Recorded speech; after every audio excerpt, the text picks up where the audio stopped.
Okay, we're doing this we're doing this video on Nick Fuentes, which is like I don't know if I'd think that I'd ever say that. I'm doing a video on Nick Fuentes.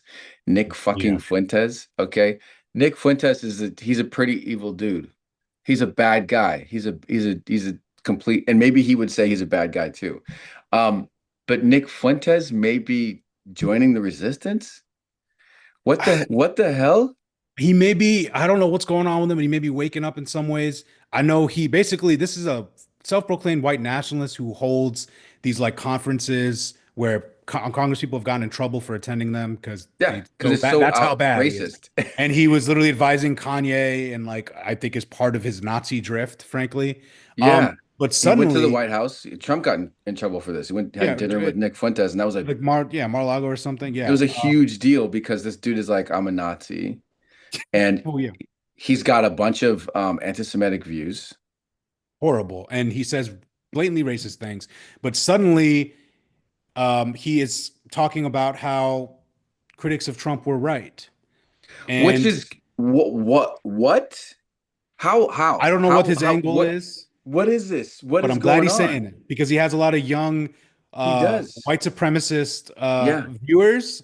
And these groypers are what they're called. Really weird Yeah. thing. Dude's got to get a better branding specialist.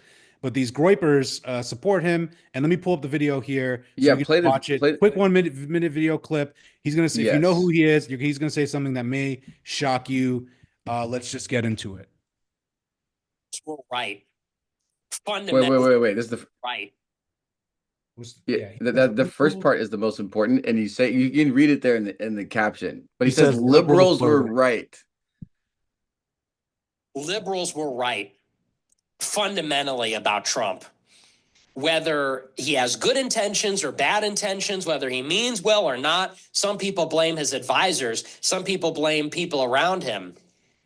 Whatever you think about his culpability, he is in effect, okay, maybe not consciously or intentionally, but in effect, what he is a demagogue. What he is a populist demagogue.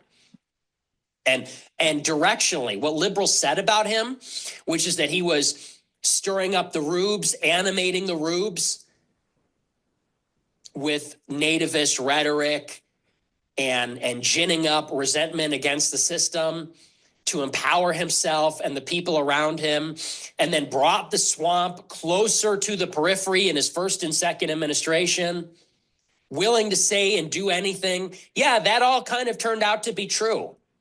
Yeah, that basically turned out to be true. Crazy. Liberals. Crazy. Okay, so there's gonna so this is huge.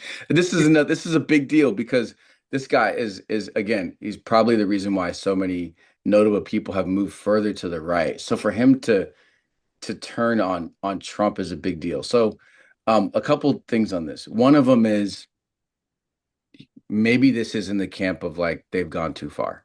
Okay. And they are, we've been talking about they're hurting farmers, they're hurting veterans, they're indiscriminately like the people who are Trump voters are they're going to see their bank accounts sink. The market, right? Maybe Nick Fuentes is like I'm with rich white guys, okay, and the Yeah, rich white maybe. guys are not loving this right now, and the tariffs are all crazy. Any one of those impacts, and those are just like three things, right? These are like the farmers and stuff. Um, any one of those could trigger him, but the the wool being pulled from his eyes, if this is real, let's assume like what he's saying is real, and he's gonna start moving away from Trump. This is a big deal for the dismantling of the far right and the Yeah. current Republican Party and the room for like you said, young men who were moderates to begin with and have moved further to the right, or people who are outright, Trump supporters and they're just young people, young men, for them to question Trump now and to move back towards us. Yeah, and this is, if it was just a one-off, it'd be one thing too. But Mhm. he said something, before this, where he talked about, we basically explained the Southern strategy and said that Republicans have been lying to white voters and saying that brown people are to blame for He their explained the Southern economic woes. He strategy. basically, well, he didn't name it that, but he basically explained what the Southern strategy Oh, was, he which didn't is name like, it that because he's actually just finding out about this yeah, too. yeah. It sounds like he's just, yeah, basically. But Yeah, he wouldn't say this if he didn't think there, these are all grifters, right? He yeah, wouldn't say this if he didn't think there was a constituency for it, right? yeah, right. And I think there's degrees difference here between also what Bannon, this is like the next leap from what Bannon has been talking about. Like Bannon is all pro-Trump, saying Trump should run for Yep. third term, whatever. But Bannon has been going hard at Elon and saying Okay. all of basically these things about Elon, that Elon, these, he calls these South African racists, is what he calls them. He says, why Hmm. are they in charge of this? Why are they just want to enrich themselves? They're just like being crazy, right?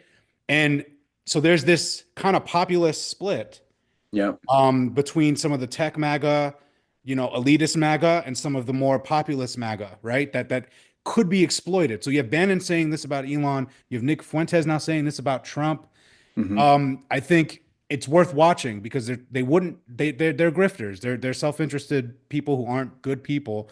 I think they could be saying this because they see that there is an audience for it, which that Yeah. to me signals that there might be some people that will hear this and then have the permission structure, because this is sometimes what it takes to get out of a cult. You just need a permission slip, an off Hmm. ramp from someone who's trusted within your community, right? Yeah, and they say that once that breaks, like that moment where the cult belief breaks, it's tough to go back. It is very hard for people to go backwards. So let's assume that for him it's broken. This isn't a temporary thing because you can't call because he then goes in. I saw that there's other parts of this where he's like outwardly like making fun of Trump. He's Yeah, laughing at him about the Tesla show thing. He's laughing at him about getting in the yeah, car and saying it's all computer like we were yeah, last week. He's making fun of his voice. Like he's starting to like tear this dude down like in pieces, and that's he's doing that for a reason. He's doing that yeah, and he's doing it to high effect. He doesn't want to just say the decisions he's making or his policies, and he says here like maybe is he doing it intentionally or not, whatever, the effect is this. But to then go on and make fun of him personally, like he's starting to dismantle him intentionally. So I think this is a real move away, whatever it's going to become. I think Nick Fuentes is, again, he's a young dude, and this is kind of like the Chief Justice thing where, or like we said, like the justices are there for life, and they're like, I'm going to be here after Trump, and so I need to start, like, this guy is doing some yeah, things that are going to destroy the things that I'm standing on top of, and I don't want that. So it's gone too far. It's time to think about my next move, and my next move is push Trump away, make room for somebody else, and start to pivot my audience towards this new thing. yes. And I think it could be because we're reaching this moment of the Trump cult, if we're still going to stick to that analogy, Hmm. where it's now getting to the point where, oh, this person is willing to bring us all down with him, right? Yeah. He's Right. like, he's willing, oh, this person's, oh, we're about to, okay, we're gonna walk into Jonestown now. Like, I hate to use that analogy, but it's like, you know what I'm saying? It's like, oh, okay, we're gonna tear up Yeah. our country into pieces. Yep. Oh, you Yep. want to pull us into a recession now?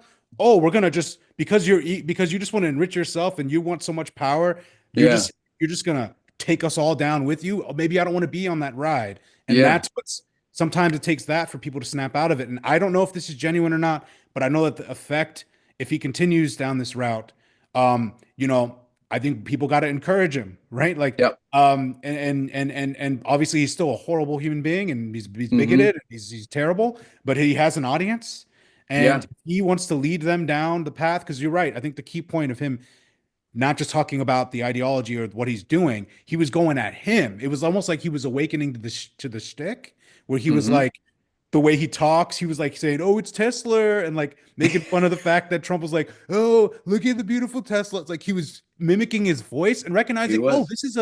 this is just a con." And he Yeah. says rubes, rubes. I looked it up beforehand, make sure it wasn't an anti-Semitic slur Yeah, for real. as We we were were like, wait a talking minute. about it.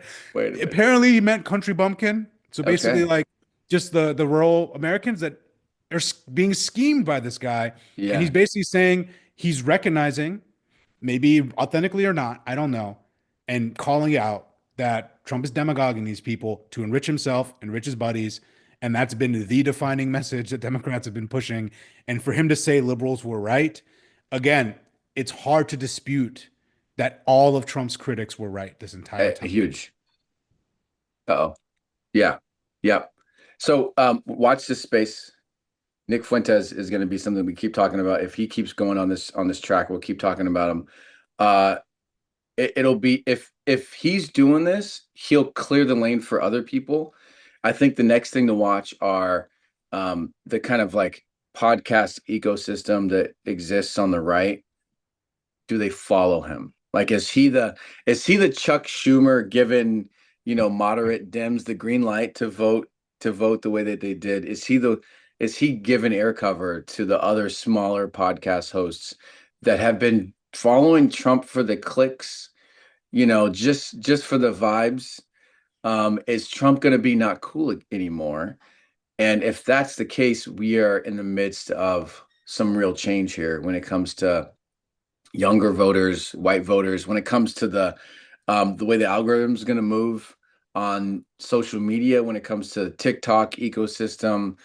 Nick Fuentes isn't just another talking head. He's a game changer. He really is. So we'll be talking about him. All right. Good stuff, man. Yep. And also, if you are watching this and you want to learn more about why Nick Fuentes is viewing this way, go look at this other episode we did on all this data on all of Trump's latest moves that show why Nick Fuentes feels he even has the leeway to say stuff like this. That's right. Maybe he's following the people. Interesting stuff. All right.